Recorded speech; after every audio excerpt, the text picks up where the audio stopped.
దేశ రాజధాని ఢిల్లీలో శాసనసభ ఎన్నికల పోలింగ్ ప్రశాంతంగా కొనసాగుతుంది. ఉదయం 7 గంటలకు పోలింగ్ ప్రారంభమవగా తొలి గంటలోనే రాష్ట్రపతి ద్రౌపది ముర్ము సహా పలువురు ప్రముఖులు ఓటు హక్కు వినియోగించుకున్నారు.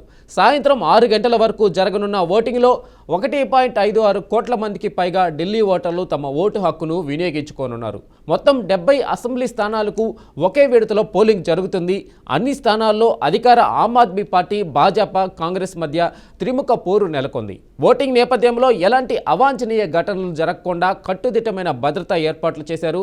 30,000 మంది పోలీసులు, 220 కంపెనీల పారామిలిటరీ బలగాలను మోహరించారు.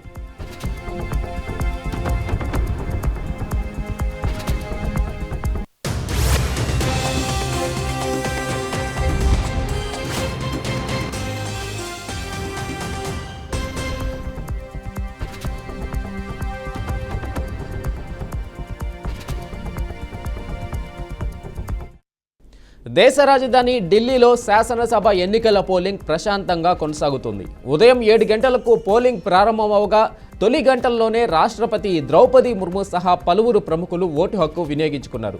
సాయంత్రం 6 గంటల వరకు జరగనున్న ఓటింగ్లో 1,56,00,000 మందికి పైగా ఢిల్లీ ఓటర్లు తమ ఓటు హక్కును వినియోగించుకోనున్నారు. మొత్తం 70 అసెంబ్లీ స్థానాలకు ఒకే విడతలో పోలింగ్ జరుగుతుంది. అన్ని స్థానాల్లో అధికార ఆమ్ ఆద్మీ పార్టీ, భాజపా, కాంగ్రెస్ మధ్య త్రిముఖ పోరు నెలకొంది. ఓటింగ్ నేపథ్యంలో ఎలాంటి అవాంఛనీయ ఘటనలు జరగకుండా కట్టుదిట్టమైన భద్రతా ఏర్పాట్లు చేశారు. 30,000 మంది పోలీసులు, 220 కంపెనీల పారామిలిటరీ బలగాలను మోహరించారు.